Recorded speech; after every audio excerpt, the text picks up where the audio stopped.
मेलम्ची आयो आयो आयो त गयो गयो गयो झुन्डाइदिए पनि हुन्छ। इन्डियालाई कसैले केही गर्न सक्दैन। सम्भव होला 27 गतेसम्म सबै सिधाउने। त्यहाँ दोषीहरूमा आज म तपाईँ प्रश्नै भन्दैछु, भ्याक्सिन देऊ भ्याक्सिन देऊ भ्याक्सिन देऊ। दोष कसको त? पार्लिमेन्टको चिफले गएर त्यहाँ कुरा गर्नुपर्छ। ओलीले सकारात्मक कुरा भनेको छ, अग्निशामको राजीनामा दिनुपर्छ, बचाउ गरौँ जुनसुकै भाइरस। हामी मानव यति खराब रहेछौँ कि हामीले ध्वस्त पार्दै गयौँ। आउनुहोस् बेलुका जलनीति गरिदिनु, पूर्वी त्यति पावर भइरहेको छ, तर व्यापारीको काम पैसा कमाउनु गरिदियो। आउँदैछ सुनामी आउँछ। अब आयो हेर्नुहोस्, अब आयो डेल्टाको र ओमिक्रोनको फेरि बिहाबारी भइसक्यो। आज ओलीले भनेको कुरा म नाइ कसै भन्न सक्छु, मैले त्यो कुरा भनिरहेको छु। उनले चट्ट छोड्ने, रेणु दाहालले चट्ट जिम्मा लिने। कस्ता व्यक्तिले बनाएको त्यो पहिले हेर्न पर्थ्यो, त्यो हामीले हेरेनौँ। नगरपालिकाले सोझै पैसा त्यहाँ खनाउन पाउँदैन। ओलीलाई भेट्दैमा यो संसद खुल्नेवाला छैन। विविध घटनाक्रम र सन्दर्भमाथि केन्द्रित रहेर कुराकानी गर्नका निम्ति नागरिक समाजका अगुवा वरिष्ठ चिकित्सक डाक्टर सुन्दरमणि दीक्षित हामीसँग हुनुहुन्छ। डाक्टर साहब स्वागत छ। धन्यवाद छ। ज्योतिजी देखिहाल्नुभयो, मैले जहिले पनि तपाईँलाई मासु कुरा गर्थेँ, अब त झन् मोर एन्ड मोर महत्त्व यो एकदम इम्पोर्टेन्ट भइसक्यो डाक्टर साहब। अब यो व्यापक रूपमा कोभिडको सङ्क्रमण, कोरोना भाइरसको सङ्क्रमण फैलिएर गयो पछिल्लो समय भन्ने छ। एकदमै व्यापक बन्यो, जनजीवन फेरि आतङ्कित बन्यो। अब राज्यको तयारी, तौर तरिका यी सबै कुरालाई हेर्दाखेरि र यो अहिले फैलिएको स्थितिलाई हेर्दाखेरि के भन्न सकिन्छ? के भन्नुहुन्छ डाक्टर साहब? व्यापक भयो त यो विषय त? अब हो, यो विषय कहिले पनि हराएर गएकै थिएन। हामीले नै यहाँ चाहिँ हराएको जस्तो गरेर हामीले बिहेभ गऱ्यौँ, त्यसको असर देखिएको। मैले बहिनी चाहिँ हरेकचोटि मैले इन्टरभ्यू गरेर भनेको छु, होस् गर्नुहोस्, मास्क नछोड्नु, दूरी नछोड्नु भन्दाखेरि हाम्रै नेतागणहरूले आफ्नो आफ्नो पार्टीको वर्चस्व देखाउनुको लागि, आफ्नो महत्त्व देखाउनुको लागि कता कता भेला गर्दै हेर्नुहोस्। 3टा मेन पार्टी त के गरेर देखिहाल्नुभयो, चौथोले पनि गर्यो भनेदेखि हामी त भनेकै थियौँ नगर बाबा, यति ठुलो नगरिदियो आउँदैछ सुनामी आउँछ भन्दाखेरि कसैले सुनेनन्। मैले भनेको थिएँ यी नेताहरूले जनताको स्वास्थ्यमाथि खेलबाड गरे आफ्नो महत्त्वको लागि भने। मैले त कतिचोटि तपाईँलाई पनि भनेको थिएँ यो कुरा, तर सुनेनन्। हामीले यो भाइरसलाई नि अब केही छैन भने जस्तो गऱ्यौँ। अब आयो हेर्नुहोस्, अब आयो, राम्रोसँग आएको छ। तर अहिले पनि भन्टाउनु चाहिँ जो सुरुवातमा जे भएको थियो नि त्यही नै अवस्था छ। तर लकिली अहिले हाम्रो अलिक अनुभव हो, अलि अनुभव छ हामीलाई। के छ भनेदेखि जनतालाई पनि थाहा छ गर्नुपर्ने के, नगरे पनि माथि पो त गर्नुपर्ने के थाहा छ। दूरी मेन्टेन गर्ने थाहा छ जनतालाई, मास्क लाउने कुरा थाहा छ। त्यो भएको हुनाले केही हदसम्म हामी हस्पिटल रेडी गर्नु पऱ्यो। अक्सिजन प्लान्टहरू त ठाउँ ठाउँमा हालि पनि सके भनेदेखि हामी पहिलेभन्दा डेफिनेटली राम्रो पोजिसनमा चाहिँ छौँ। तर भाइरस पनि त्यत्तिको हो, त्यत्तिकै फेरि सङ्क्रमणको हिसाबले आइराखेको छ। त्यसैले हामी जति पावरफुल भएको छौँ उनी त्यति पावरफुल भइरहेको छ। हामीले आफ्नो बचाउ गर्दैन। अब यहाँ कुरा के आयो भने यो कुन भाइरस हो, ओमिक्रोन हो कि डेल्टा होस् कि डेल्टा क्रोम होस् कि जुन भर्खर सुरु भएको छ नयाँ, फेरि यिनीहरूको फेरि बिहाबारी भइसक्यो। डेल्टाको र ओमिक्रोनको फेरि बिहाबारी भइसक्यो, डेल्टा क्रोम आइसक्यो। सो हामीलाई मतलब छैन। हामीलाई खालि के छ भने हामी आम नागरिक जनताले के छ भने कोरोना भाइरस हो, सङ्क्रमण गर्छ, सिरियस बनाउन सक्छ। हाम्रो काम चाहिँ नि मास्क लगाउने, दूरी मेन्टेन गर्ने, जलनीति गर्ने, आफ्नो खानापिना रहनसहन ठिक गर्ने, यी हाम्रो काम थियो। सरकारको काम जे भ्याक्सिन अहिले हामीसँग छ, अहिलेको आजको साइन्टिफिक तौरमा हामी जे जति अगाडि छौँ त्यति मात्र थियो। भ्याक्सिन आजको लागि त्यही मात्र हामीसँग। हामी त्यही भ्याक्सिन चाहिँ नि 90% जनतालाई दिइहाल्न पर्यो सकेसम्म चाँडै। त्यहाँ हाम्रो सरकार धेरै चुकेको छ। हामीले 35% 40% भन्दा बढ्दा दिन सकेका छैनौँ। त्यहाँ हाम्रो गल्ती भएको छ। र मैले आजभन्दा 1-1.5 वर्ष अगाडि पनि भ्याक्सिन देऊ भन्दाखेरि टेट पुच्छर लाएनन्। अब अहिले आएर हामीले त्यो 1.5 वर्षमा 90% दिन सके कति राम्रो हुन्थ्यो भन्नु छ। हुन पनि भ्याक्सिनमै त्यत्रो भ्रष्टाचार भइदियो। भारतबाट आउनु सक्ने भ्याक्सिन पनि हामीले त्यहाँ पनि ल्याउन सकेनौँ भनेदेखि यहाँ हाम्रो के भने भ्रष्टाचारसम्म पनि यो हाम्रो भ्याक्सिनमा भइदियो। त्यसैले सरकारले त्यो पनि पटक्कै सुन्न पर्थ्यो। उसको काम त्यो हो, उसको काम हस्पिटल ठिक गर्ने हो, उसको काम अक्सिजन प्लान्ट ठिक गर्ने हो, त्यो उसको काम हो। औषधि जे अहिले अभाइलेबल छ त्यो ल्याउने काम उसको। हाम्रो काम भने हामीले चाहिँ लापरवाही गर्नु हुँदैन। हामीले नेताहरूको पछि लागेर यस्तोमा हिँड्नु हुँदैन। हामीले चाहिँ नि मास्किङ र दूरी, सेनिटाइजेसन र म भन्छु जलनीति, जुन मैं पहिले सुरुमा भनेको थिएँ जलनीति, अहिले पनि जलनीति त्यत्तिकै महत्त्वपूर्ण छ। जलनीति अहिलेसम्म सायद धेरै सिकि पनि सकेका होला। तपाईँ भिडभाडमा जानु भएको छ, जान परेको छ भनेदेखि आउनुहोस्, बेलुका जलनीति गरिदिनुहोस्। किनभने त्यो भाइरस 3-4 दिन नाकमै बस्छ, मुख घाँडीमै बस्छ। जलनीति गर्नुहोस्, कुल्ला गरिदिनुहोस्, नुन पानीले, हल्का तातो नुन पानीले कुल्ला गर्नुहोस् र जलनीति गर्नुहोस्। भिडभाडमा जान परेको छ भने त्यो एकदम राम्रो हो कि मास्कले त केही गर्छ तर जलनीति पनि गर्नुभयो भनेदेखि शङ्का पर्यो, आज मलाई चाहिँ नि भिडभाडमा पऱ्यो भनेदेखि मास्कको साथसाथमा जलनीति पनि गरिदिनुहोस्, राम्रो हुन्छ। डाक्टर साहब, यो संसारभरि यो कोरोना भाइरस जसरी फैलिएको छ, यो संसारलाई, पृथ्वीमा रहेका सारा मानव जातिलाई बढी यसले केन्द्रित गरेर आक्रमण गरेको छ। यो कस्तो दण्ड हो मानवले पाएको, यो के को दण्ड हो बताइदिनुहोस् त। कतिले यो मानव निर्मित हो भनेका छन्, कतिले यो प्राकृतिक हो भनेका छन्, कतिले यो प्रोपोगन्डा मात्रै हो भनेका छन्। विभिन्न खालका भ्रम र यथार्थहरू समाजमा अहिले पनि विद्यमान छन् कोरोना भाइरसको बारेमा। तपाईँ एउटा चिकित्सक हुनुहुन्छ, तपाईँलाई के लाग्छ र यो कस्तो दण्ड मानव जातिले पाइराखेको हो अहिलेको सन्दर्भमा बताउनुहोस्। दण्ड पाएको भन्नुभन्दा पनि पृथ्वी याद गर्नुहोस्, पृथ्वीमा खालि मान्छेको मात्रै हक छैन, पृथ्वीमा प्राणीहरू छन्, प्लान्ट पौधाहरू छन्। हामी मानव यति खराब रहेछौँ कि हामीले ध्वस्त पार्दै गयौँ। हामीले क्लाइमेट वार्मिङ अहिले हामीले गऱ्यौँ, हामीले नै जे जति कुकर्म गऱ्यौँ हामीले गऱ्यौँ। बाघले गरेको छैन, चितुवाले गरेको छैन, भालुले गरेको छैन, चराचुरुङ्गीले गरेको छैन, हामीले गरिरहेका छौँ। त्यसैले हामीले एक प्रकारले भनेदेखि अहिले के एउटा थियोरी आएको छ भनेदेखि, एउटा थियोरी के आएको छ भनेदेखि क्लाइमेट चेन्जले पनि यो परिवर्तन ल्याइरहेको छ। भाइरसको प्रकोप झन् बढ्ने, ब्याक्टेरियाको प्रकोप झन् बढ्ने, प्लान्ट पौधाहरू मरेर जाने, यो क्लाइमेट वार्मिङ, ग्लोबल वार्मिङ जो कुरा छ यसले पनि हाम्रो प्रकृतिमै चेन्ज गर्यो, वातावरणमा चेन्ज गर्यो। कहीँ त फ्लड आएको छ, बाढी, कहीँ त बुस फायर आएको छ, कहीँ चाहिँ नि यो महामारी फैलिएको छ, कहीँ त्यो महामारी। कुरा के भनेदेखि हामीले पृथ्वीको सन्तुलन बिगारेपछि हामीलाई पनि त्यसको असर त हामीलाई पर्छ।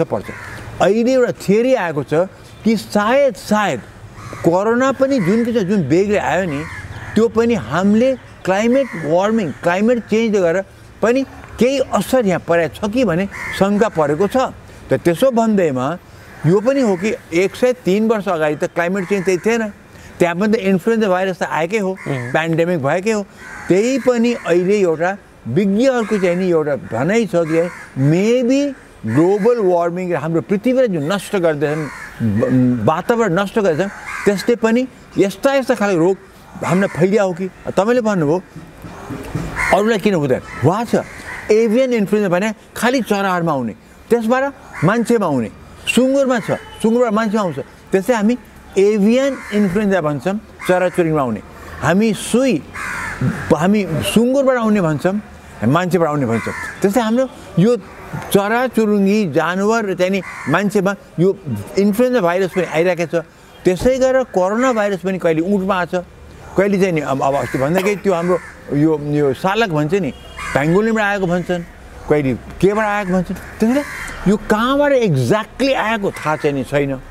यो पक्का छ कि आयो, अब यसले चाहिँ नि हामीलाई समातेको छ, हामी यसबाट बच्नु नै पर्यो। तर हामी जनताले चाहिँ नि यति हामीले कुन चाहिने भाइरस भन्नै पर्दैन, बचाउ गरौँ जुनसुकै भाइरस। हामी आगो कहाँबाट आयो भन्नु पर्दैन, आगोबाट बचौँ, बुझ्नु भएन।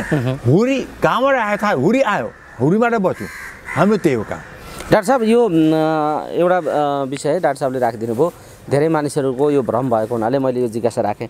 अब स्वास्थ्य सङ्कट यसरी आम रूपमा बढिराखेको छ विश्वव्यापी रूपमै, र नेपाललाई पनि धेरै गाँजेको छ। र काठमाडौँको जनसङ्ख्यालाई त यो हिजोको तथ्याङ्क र आजको तथ्याङ्क हेर्ने हो भने त धेरै नै ठुलो मात्रामा सङ्क्रमण दर फैलिएको स्थिति छ।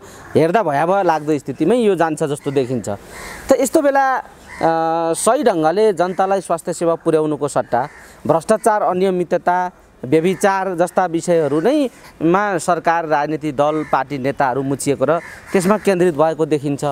के भन्नुहुन्छ डाक्टर साहब, यो भ्रष्टाचारको मुद्दा अहिले पेचिलो ढङ्गले फेरि एउटा बतास भन्ने समूहको बिजनेस ग्रुपको कारणले एउटा चर्चामा आइराखेको छ। यो बतास समूहको बारेमा जुन चर्चा आइराखेको छ, यसलाई डाक्टर साहबले कसरी हेर्नु भएको छ? You see, remember one thing, व्यापारीले पैसा एनी हाउ कमाउनु उनको काम हो। व्यापारीको काम होइन पैसा कमाउने हो, जनतालाई केही हदसम्म सेवा दिने त्यहाँदेखि हो, तर व्यापारीको काम पैसा कमाउने। डाक्टरको काम जनतालाई सेवा दिने हो, स्वास्थ्यको सेवा दिने काम हो होइन। पाइलटको काम प्लेन उडाउने काम हो।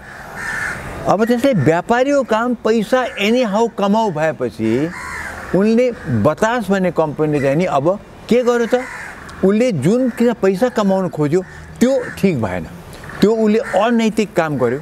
उसले हाम्रो चाहिँ हाम्रो एउटा पोलिटिकल धरोहरलाई समात्यो, धार्मिक ठाउँलाई समात्यो, जुन उसले बिल्कुलै गर्नुहुने काम थियो गर्यो। उसले आचरण उसको ठिक भएन, नैतिकतामा ऊ बसेन, तर उसले आफ्नो धर्म चाहिँ निभायो। कुन अर्थमा भनेदेखि पैसा कमाउने धर्म उसले निभायो। ओके, सो उसलाई म त्यो हदसम्म भन्छु तिमीले अनैतिक काम चाहिँ गर्यौ, तिमीले चाहिँ हाम्रो पोलिटिकल धरोहरमा यसै हान्नु हुँदैन थियो।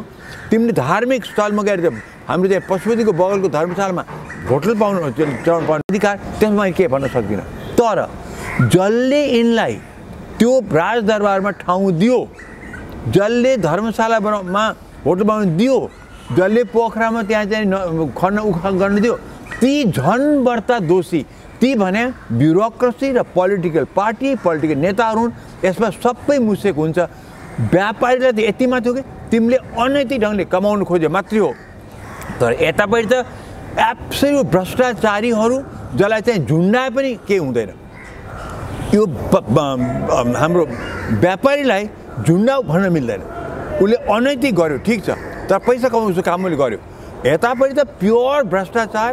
हाम्रो नेपालको सम्पत्ति, हाम्रो सम्पदा नै माथि यिनीहरूले खलल गरेका छन्। एउटा आर्थिक स्वार्थका निम्ति व्यापारीलाई सुम्पिने यो खालको हरकत गर्नेहरू संयन्त्र, राज्य संयन्त्रका मानिसहरू चाहिँ यसका बढी दोषी हुन् भन्ने झुन्डाइदिए पनि हुन्छ। किनभने यिनले त देशमाथि आउँदो पिँढीको पनि एउटा सम्पत्ति हामीले ह्यान्डओभर गर्नुपर्छ।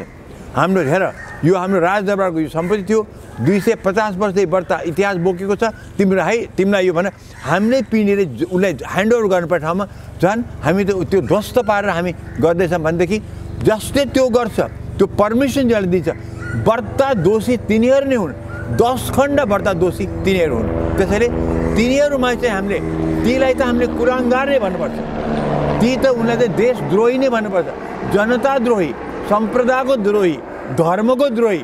यिनीहरू चाहिँ त्यस्ता द्रोही हुन्। तर पैसा कमाउनु जानेलाई चाहिँ अनैतिक काम गर्यो, अनाचरण गर्यो, तर तिमीले चाहिँ नि तिमीलाई चाहिँ झुन्डाउ चाहिँ म भन्न चाहिँ सक्दिनँ। त्यो डाक्टर साहब, यो यति धेरै अनैतिक भूमिकाबाट एउटा व्यवसायीलाई पोस्ने जुन खालको हरकत गरेका छन् राजनीतिक दलहरूले, दलका शीर्ष नेताहरूले, जो सत्तामा हुँदा संलग्न भएका छन्, अब यो ढङ्गले नेतृत्व राजनीतिक पार्टीहरू नाङ्गिँदै जाने र एउटा खालको सतहमा, यो हदसम्मको सतहमा यो एउटा वितृष्णा फैलिँदै जाने हो भने यसले कस्तो राजनीतिक गन्तव्य अब तय गर्छ भन्ने कुरामा धेरै मानिसहरू चिन्तित र दुखित भएको पाउँछौँ हामी। तपाईँ के भन्नुहुन्छ, यो कस्तो गन्तव्य तय गर्छ होला यो विषयले? अब जनता साँच्चीकै सबै जनता, भोट दिने सबै जनता जेन्युइनली सचेतक हुन सक्ने अवस्थामा भएको भए, शिक्षित पढा लेखेका, पैसामा अलिकति नबिक्ने, माने यसमा रुखमा हाल भन्दैमा हाल नहाल्ने खालका व्यक्ति भएदेखि यो अहिलेको यो भ्रष्टाचार, यो अनियमितता, यो अनैतिकतालाई लिएर भोटले उनलाई चाहिँ देखाउँथ्यो कि के हुनसक्छ अगाडि भन्ने इजिली देखाउँथ्यो। तर हाम्रो जनतामा केही समूह बाहेक जनता सचेतक छैन। त्यो चेतना तिनमा छैन। तिनले अहिले यो सबै देखेर भोट हाल्नेवाला छैनन्। त्यसैले यहाँ त के हुन्छ भनेदेखि यो भ्रष्टाचार जुन तपाईँ देख्न भएको छ, त्यो भ्रष्टाचारले यी भ्रष्टाचारीहरूलाई नै इलेक्सनमा जिताउँछ, कुरा त्यो। त्यसैले हाम्रो चाहिँ यो भ्रष्टाचारले ती भ्रष्टाचार गर्नेहरूमा कति पोलिटिसियनहरू त्यहाँ छन्, तिनी नै आखिरमा त्यही पैसा खर्च गरेर जितेरै आउनेवाला छन्। इनफ्याक्ट यो सबै गरेको त्यही पैसा कमाउनुको लागि, त्यही इलेक्सनमा लड्नुको लागि यिनले गरिरहेका छन्। डाक्टर साहब, भनेपछि राजनीतिको यो खालको विथिति अब हामीले कहिलेसम्म बोक्नुपर्ने हो? जबसम्म हामीले चाहिँ नि यो सिस्टमलाई फेर्दैन, जबसम्म हाम्रो यो खालको सिस्टम सानसानो पकेटबाट जितेर आउने, त्यहाँबाट चाहिँ पार्लियामेन्टमा पुग्ने, जताभावी चाहिँ चलखेल गर्ने, मिलिजुली सरकार बनाउने, आज प्रधानमन्त्री बनायो भोलि ढाल्यो, यो सिस्टम जबदेखि एन्ड हुँदैन तबसम्म हामीले यो भोग्दै जानुपर्छ। किनभने जनता पूर्ण रूपमा डेमोक्रेसी बुझ्ने अवस्थामा छैन। साँच्ची भन्नु भनेदेखि नेताहरूले त डेमोक्रेसी बुझेका रहन्छन्, यहाँ भनेदेखि आम नागरिक म के भनौँ। त्यसैले यो जति भएको छ त्यही भ्रष्टाचारले, तपाईँले भन्नु भएको त भ्रष्टाचारले यिनीहरूलाई हराएर चाहिँ नि उनीहरूले त्यहाँ फ्याँक्नुपर्छ, त्यो हुनेवाला छैन। यही पैसाबाट यही भ्रष्टाचारबाट यिनी फेरि जितेर यिनी नै आउनेवाला छन्। त्यसैले यो अब यिनीहरूलाई कसैले केही गर्न सक्दैन। जो यी भ्रष्टाचारीहरूलाई याद गर्नु होला, ठुला बडालाई कसैले छुनेवाला छैन। साना भुरे बाह्र माछा समात्छ, त्यति मात्रै हो। डाक्टर साहब, अहिले यो ललिता निवास प्रकरण बालुवाटारको विषय पनि यही चर्चामा ठुलो भ्रष्टाचार मध्ये लगभग यो एउटा चर्चामा आइराखेको छ र 223 रोपनी या 320 रोपनी कति जमिन बालुवाटारभित्रको जमिन अपचलन गर्ने कुरामा शीर्ष पार्टी नेता, मन्त्री र विभिन्न तबकाका मानिसहरू यसमा जोडिएको भन्ने कुरा आएको छ र यसमा अहिले अनुसन्धान र धरपकड सुरु भएको छ। यो ललिता निवास काण्डबारे डाक्टर साहब के भन्नुहुन्छ? 300लाई मुद्दा चलाउने भएको छन्, 3 जना समातिया छन्, अरू त कोही समातिया छैनन्। अब त्यो पनि म सुन्छु म्याच 27 पुससम्म मात्रै छ अरे मुद्दा दर्ता गर्ने। अब यत्रो त ठेली छ त्यहाँ कागज, त्यो चाहिँ नि लयरहरूले, सरकारी वकिलहरूले त्यो सबै स्टडी गरेर मुद्दा कुनमा चलाउने कुनमा नचलाउने भन्ने हेर्ने रे। पुलिसले त दियो, उनले हेर्ने रे। अब त्यो सम्भव होला 27 गतेसम्म सबै सिधाउने। त्यो नसकेदेखि साना यसो त्यहाँ हेर्छन्, सानातिना मुद्दा हेर्छन्, त्यहाँ जसले यसलाई चाहिँ चलाइदियो उसलाई चलाइदियो, मूल मुद्दाहरू त्यहाँ मूल मान्छेको हेर्नेवाला छैन। हेर्नुहोस् म्याच गुज्रियो भन्नेवाला छ, या चाहिँ नि कोर्टमा कथन कदाचित पुग्यो भने पनि यो महिना पेशीमा जानेवाला छ। तपाईँ हेर्नु होला त्यहाँ दोषीहरूमा आज म तपाईँ प्रश्नै भन्दैछु, मूल त्यहाँ दोषी हुँदै क्या छन्, ठुला बडा हुँदै क्या छन्, एउटा पनि केही हुनेवाला छैन। डाक्टर साहब, यो यही गतिरोधमा संसद अवरुद्ध छ, अदालत बदनाम छ, एमसीसीका विषयहरू पनि त्यत्तिकै असरल छरपष्ट छन्। यो सबै कुराले नेताको काहीँ न काहीँ घाँटी समाइराखेको, अठ्याइराखेको चाहिँ छ कि भन्ने सङ्केतहरू पनि देखिन्छ। त्यही सिलसिलालाई निवारण गर्नका निम्ति यो अप्ठ्यारोलाई सप्ठ्यारोमा बदल्नका लागि भनेर प्रधानमन्त्री शेरबहादुर देउवा ओलीजीकामा निगुरमुन्टी गर्न पुग्नुभयो। उहाँ पुगिसके पछाडि ओलीजीले पनि एउटा प्रतिक्रिया दिनुभयो भन्ने सञ्चार माध्यममा आइराखेको छ। त सत्ता पक्ष र प्रतिपक्ष बिचको त्यो सम्बन्ध र भेटघाटको छलफलको सवाललाई तपाईँले कसरी हेर्नुहुन्छ? त्यो भेटघाटले संसद अवरुद्ध गर्ने कुरा जुन एमाले गर्दै आएको छ, यो अब संसद खुल्ने सम्भावना छ कि छैन, तपाईँ के देख्नुहुन्छ? प्रधानमन्त्री देउवाले ओलीलाई भेट्दैमा यो संसद खुल्नेवाला छैन। किनभने त्यहाँ एमालेको लागि जीवन र मृत्युको सवाल त्यहाँ परेको थियो। उसको आफ्नो पार्टीबाट 15 वर्षसम्म चाहिँ नि महासचिव भएको व्यक्तिले पार्टी फोड्न खोजेका थिए, चोइटिए, फोड्न चाहिँ सकेनन्, चोइटिएका हुन्। त त्यो चोइटिन चाहिँ नि दिनै नहुने अवस्थामा चाहिँ नि एमाले थियो, हुँदैन यो गर्न भनेर। त्यसरी उनले आखिरमा गएर अझ नफुटुन् भनेर यिनीहरूले निष्कासन गर्यो। गरेपछि संसदमा अग्नि सापकोटले त्यो तत्काल त्यहाँ निष्कासन गर्नुपर्थ्यो, गरेनन्। बेइमानी त्यहाँ छ। जबसम्म अग्नि देउवाले भेटेर केही काम लाग्दैन, ओलीजी र एमाले सिङ्गो र ओली यसपालि दृढ अडानमा छन् कि चाहिँ नि ती 14 जनालाई ननिकालिकन हामी त्यहाँ अहिले चल्न दियौँ भने उनले वैधानिकता, उनलाई इलेक्सन कमिसन वैधानिकता दियो, अग्नि सापकोटले वैधानिकता दिए। तर हामी त सांसद हौँ, हाम्रो सबभन्दा ठुलो पार्टी हाम्रो हो, हामी यसलाई वैधानिक दिन सक्दैन कि हाम्रो पार्टी यहाँ फोड्न खोजिरहेको छ भनेदेखि यिनीहरूको त्यो अडानलाई चाहिँ नि तपाईँ त नकारात्मक सक्दै गर्नुहुन्न। एकदम उनको त्योमा हामीले यो गलत यिनले गरेको छ भन्नै सकिँदैन। हो, संसद चलेन, त्यो दोष कसको त? संसद चलेन, जनताको आवाज जान पाएको छैन, विधेयकहरू पास हुन्छ, दोष कसको त? यो जहाँ अन्याय भएको छ, एउटा पार्टीमा ठुलो अन्याय भएको छ, त्यो पनि सबभन्दा ठुलो पार्टीमाथि अन्याय त भएको छ। त्यो अन्यायको लागि अग्नि सापकोटाले गएर ओलीसँग भेटेर त्यहाँ कुरा भएर मिडिया भएदेखि खुल्थ्यो। देउवा गएर गर्दैमा देउवा त त्यो खेमाको एउटा ग्रुप हुन्, उनी 1/5 प्रधानमन्त्री हुन्, 5 दलको 1/5 20% प्रधानमन्त्री हुन्। तर यहाँको चाहिँ त्यो किङ पिन जो भएको छ अग्नि सापकोटा उनी पनि त्यही खेमामा पर्छन्। त्यसैले देउवा गएर भेट्दैमा या सर्वदलीय बैठक बोलाउँदैमा यो हुँदैन। अग्नि सापकोटाले नै गएर ओली या ओलीको रिप्रेजेन्टेटिभसँग कुरा गर्नुपर्छ। त्यहाँ गएर सुल्झाउन सक्यो भनेदेखि संसद चल्छ, नत्र भनेदेखि यिनी एमाले त्यहाँ संसदलाई चल्न दियो भने माधव नेपाल खेमाले वैधानिकता प्राप्त गर्छ, जुन कुरा एमाले गर्न दिनै सक्दैन। आज यिनी उनको सबभन्दा ठुलो धक्का परेको उनलाई हो, कङ्ग्रेसलाई परे होइन, बाबुरामा उपेन्द्र पार्टीलाई परेको होइन, चितवन केसीको पार्टीको परेको होइन, राप्रपालाई परेको होइन, परेको एमालेलाई छ। समस्या एमालेलाई छ भने एमालेसँगै चिफ पार्लिमेन्टको चिफले गएर त्यहाँ कुरा गर्नुपर्छ।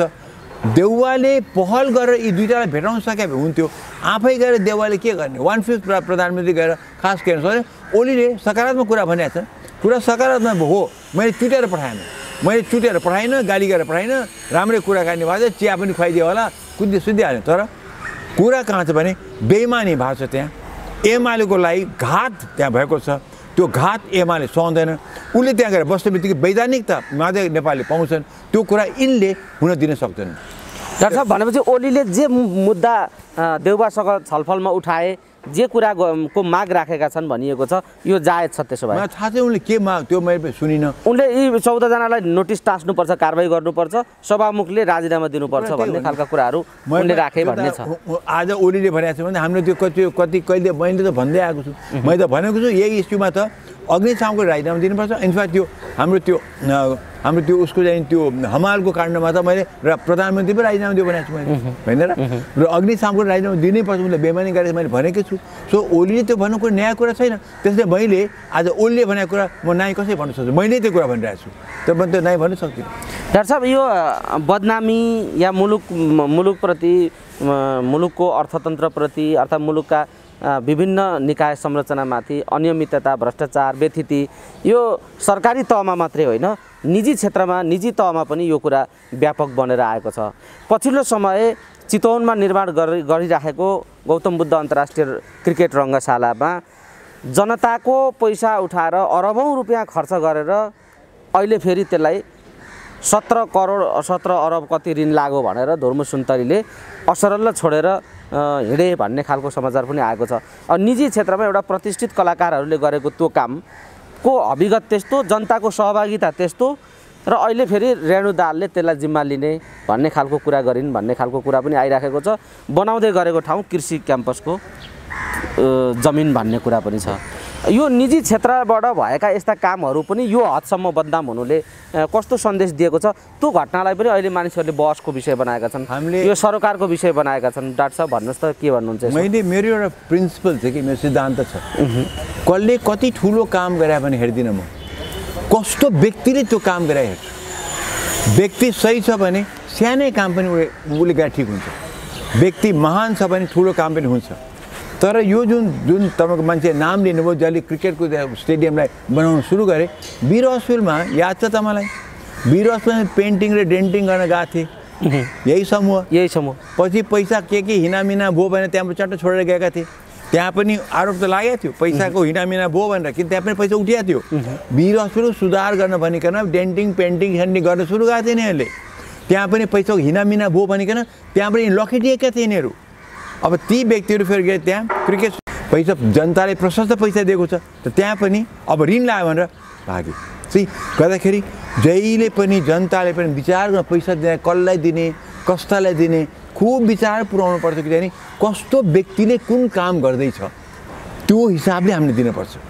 जहिले पनि यहाँ वीर हस्पिटल त्यो काण्ड भइसकेपछि धेरै टाढाको समय होइन, करिब 5-6 वर्ष अगाडि कुरा हो, 7-8 वर्ष अगाडि कुरा हो, जब वीर हस्पिटल एकदम चर्चित विषय हो। त्यो समूह भागेकै थियो त्यहाँबाट, किनभनेदेखि पैसाको हिनामिना भयो भने त्यहाँ पक्कै त्यहाँ भएको आएको थियो। अब त्यही ग्रुपले गएर क्रिकेट स्टेडियम गऱ्यो भन्दाखेरि चाहिँ नि, अनि के त्यो जनताले किन बेकुफ भएर किन पैसा दिए त, दिनु हुँदैन थियो नि। त्यसमाथि जग्गा पनि त्यो जग्गा चाहिँ नि त्यो सरकारी विश्वविद्यालयको भन्ने कृषि उसको थियो, त्यो उनले दिन त्यो भएर आई थिङ्क रेणु दाहाल नै थिइन् क्यारे, उनले दिन। अब यहाँ यत्रो रकमको पैसामा कुरा परेपछि आखिर ललिता निवास पनि पैसैको कुरा पऱ्यो, अब यहाँ पनि अरबौँ कुरा परिसकेको छ भनेदेखि अब यहाँ पनि के देख्यो भने उनले चट्ट छोड्ने, रेणुदाहरूले चट्ट जिम्मा लिने। अब भरतपुर नगरपालिकाले पैसा हाल्छ, कति पैसा हाल्छ, कति पैसा डाइभर्ट हुन्छ, कति पैसा चुइन्छ, कति पैसा माथि जान्छ, कति पैसा तल जान्छ, हामीलाई त त्यो त आउँदैन। अडिट हेर्नु बन्न लाग्यो, त्यो बनाउनै पर्यो, यति बनिसकेको छ, अब यो खेर फाल्नु पनि भएन, यति पैसा लगानी भएछ, माने अनेक तर्क दिन सकिन्छ।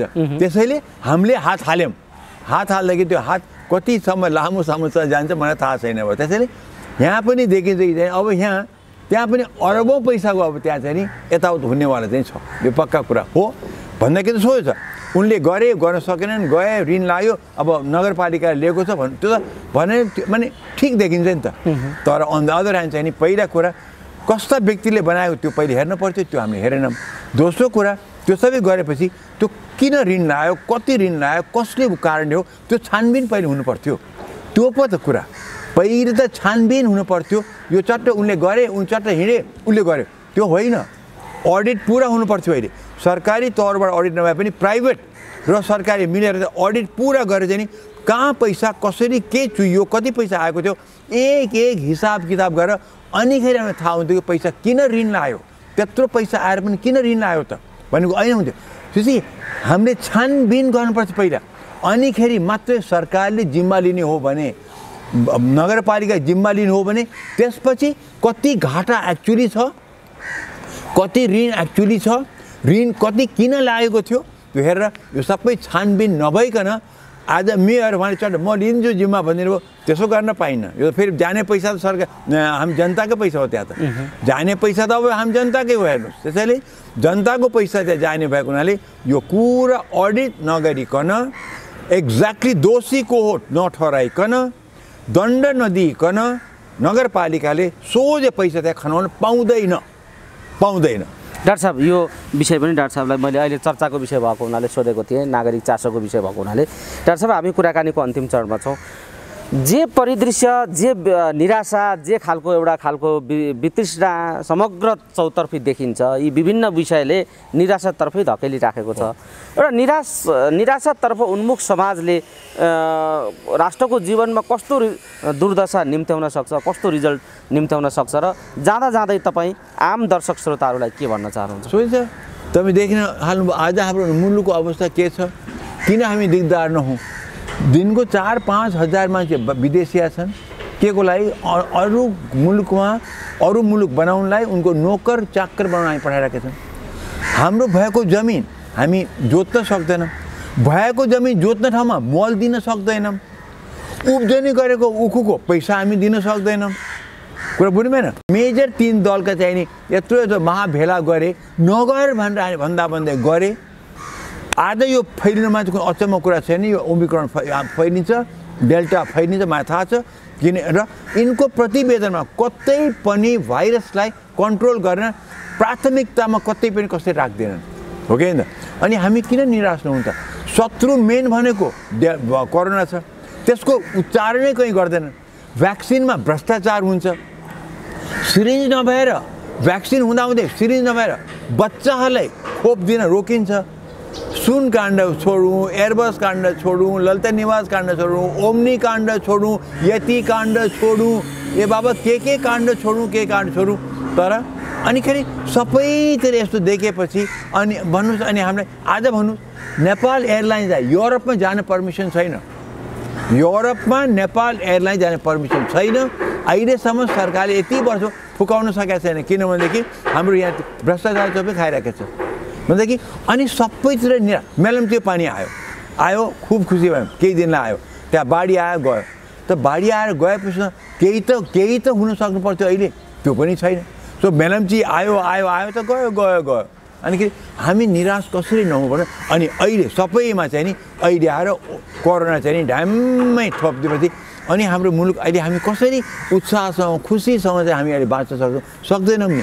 त्यसमाथि भ्रष्टाचार कतै पनि कम हुने देखिएन, दण्डहीनता कतै कम हुने देखिएन, कुनै नेता सप्रिने कतै देखिएन।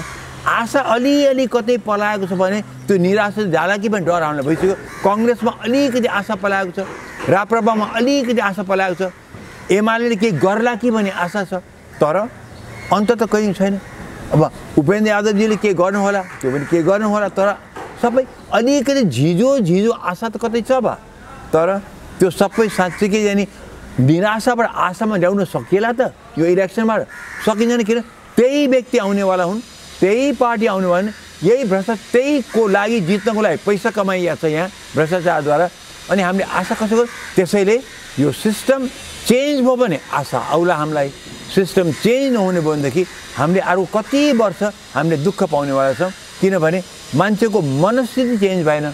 हाम्रो यहाँको आफ्नो सिद्धान्त, नेपालीहरूले सिद्धान्त बिर्से। हामी त ऋषिमुनिको भूमिका व्यक्ति थियौँ, हामी त ऋषिमुनिका सन्तान हौँ, हाम्रो सबै गोत्र पनि छ हेर्नु, तर हामीले त्यतापट्टि हामी कतै जान सकेनौँ। हामी त झन्झन चुर्लुममा डुब्यौँ, चाहिँ नि पापमा हामी डुब्यौँ भने पनि हुन्छ। हस् डाक्टर साहब, समय दिनुभयो, यो समय र यो महत्त्वपूर्ण संवादका लागि यहाँलाई धेरै धेरै धन्यवाद दिन चाहन्छु।